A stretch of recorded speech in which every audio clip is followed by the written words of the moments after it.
እግዚአብሔር ሰላም ይድረሳችሁ። ጌታ የተባረከ ይሁን። ዲቫይን ፉልነስ ማኒፌስቴሽን ኢንተርናሽናል ቸርች በሐዋሳ ከተመሰረተች ከ5 ዓመት ወዲህ ሆኖ አልፏታል እና እግዚአብሔር የተባረከ የተመሰገነ ይሁን።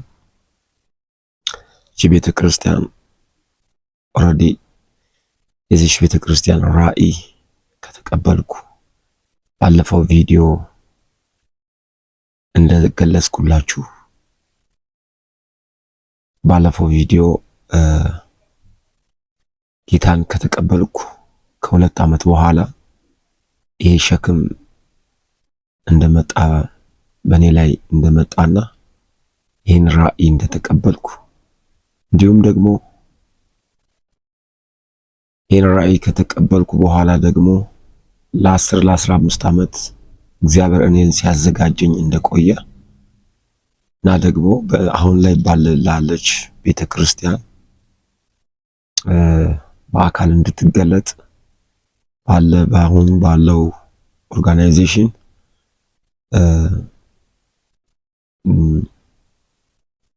ምክንያት እዚህ ደረጃ እንድደርስ ምክንያት የሆነበት ምክንያት ብዙ ዋጋ አስከፍለዋል። እግዚአብሔር የተባረከ የተመሰገነ ይሁን። ማለት በግሌ እንደ ቤተሰብ ብዙ ዋጋ አስከፍለዋል። እግዚአብሔር የተባረከ የተመሰገነ ይሁን እና ዋጋው ሊያስከፍል እንጂ ራእዩ ግን እኔን እየሰራኝ ነበር። ራእዩን እየሰራሁት ሳይሆን ራእዩ ራሱ እኔን እየሰራኝ ነበር። ስለዚህ ራእዩ ብቁ አድርጎኛል፣ በእግሬ እንድቆም አድርጎኛል፣ ኃላፊነት እንዲሰማኝ አድርጎኛል፣ ለመሪነት ምን እንደሚያስፈልግ ብዙ ነገር አስተምሮኛል። ስለዚህ ራእይ እግዚአብሔር የተባረከ የተመሰገነ ይሁን። በዚህ ዋናና ትልቁ ነገር ራእይ ከሰው ልብ ወይም ከሰው አእምሮ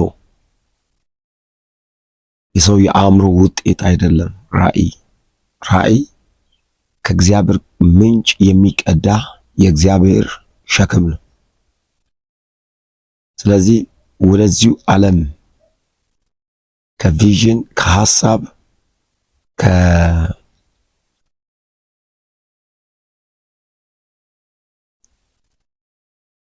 ተነስቶ ወደዚህ አካል እስኪገለጥ ድረስ ራእይ ትልቅ ዋጋ ያስከፍላል።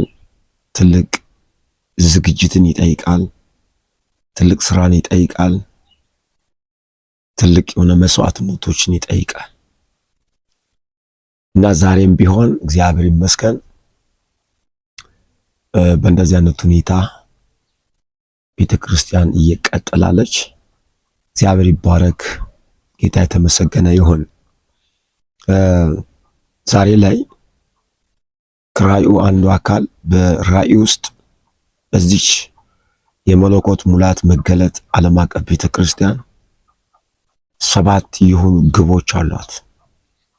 7 የሆኑ ግቦች አሏት። ከ7ቱ የመጀመሪያውና ዋነኛው ወንጌልን ለሰው ሁሉ ማድረስ ነው። የመጀመሪያው ትልቁ ዋናው ወንጌልን ለሰው ሁሉ ማድረስ ነው። ሁለተኛው ደቀ መዛሙርትን ማፍራት ነው። ሶስተኛው ደግሞ ቤተክርስቲያንን መትከል። የቤተክርስቲያን ትልቁ ግቡ ትልቁ ሚሽን የዚህ ራእይ ሚሽን ወንጌልን መስበክ፣ ደቀ መዝሙር ማፍራት፣ ቤተክርስቲያንን መትከል። አራተኛው ትውልድን ለመሪነት ማብቃት። ትውልድን ለመሪነት ወይም በወንጌል በጽድቅ በቅድስና ተጽዕኖ ፈጣሪ በዚህ ዓለም ላይ ተጽዕኖ ፈጣሪ አድርጎ ማብቃት አራተኛው ግባችን ይሄ ነው። አምስተኛው ግባችን እግዚአብሔርን ማምለክ። እግዚአብሔርን ማምለክ በአምልኮ እግዚአብሔርን ማምለክ። እግዚአብሔርን ማምለክ አንዱ ግባችን፣ ትልቁ ግባችን ነው። አምስተኛው ትልቁ ግባችን እግዚአብሔርን ማምለክ ነው። ዛሬ ላይ ብዙ አምልኮች አሉ። እግዚአብሔርን እናመልካለን የሚመስሉ እናመልካለን የሚባሉ የሚመስሉ አስመሳይ ግብዝነት የተሞላ ከእውነት የራቀ ከመንፈስ የራቀ እንዲሁም ደግሞ እውነተኛ ከእግዚአብሔር የተቀበለውን ሕይወት ከዚህ ሕይወት የራቀ አምልኮ ብዙ አለ እና ቤተ ክርስቲያን ለዚህ ሁሉ መልስ ትሆናለች ብዬ አስባለሁ። ስድስተኛው ትልቁ ነገር ደግሞ ድሆችን የልማት ስራዎችን ከመንግስት ጋር ከማህበረሰብ ጋር ከማህበራዊ ህይወት ጋር ያለው መስተጋብር ያለው ስራ ያለው አገልግሎት ስድስተኛ ትልቁ ግባችን ይሄ ነው። ሰባተኛው ትልቁ ግባችን ደግሞ ወዳጆቼ ኢየሱስ ለዘላለም ጌታ ነው። ይሄንን ሚሽን ድንበር ዘለል ወደ ጎረቤት አገሮች በኢትዮጵያ ውስጥ ብቻ ሳይሆን ወደ ሶማሌ፣ ወደ ኬንያ፣ ወደ ኡጋንዳ፣ ወደ ሱዳን፣ ደቡብ ሱዳን፣ ወደ ኤርትራ፣ ወደ ግብጽ ምስራቅ አገሮችን የአፍሪካ ምስራቅ አገሮችን ብቻ ሳይሆን አፍሪካን የሚያካልል ድንበር ዘለል የሆነ አገልግሎት ሚሽን ይዘን መስራት ነው። ቤተክርስቲያን እነዚህ 7 ግቦች አሏት። በዚህ 7 ግቦች ነው እውን እንዲሆን የምታገለግለው የምትሰራው።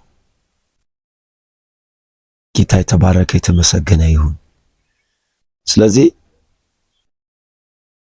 የቤተ ክርስቲያን ትልቁ ራዕይ በአንድ ሰው እንደ ግለሰብ እንደ ተቋም እንደ ተለወጠ የክርስቲያን ማህበረሰብ ትልቁ ራዕይዋ በእርሱ ትምህርት የተሞላ ህይወት በድል የሚመላለስ ትውልድን ማየት ይሄንን አንግባ ነው እነዚህን ግቦችን እየሰራች ያለችው።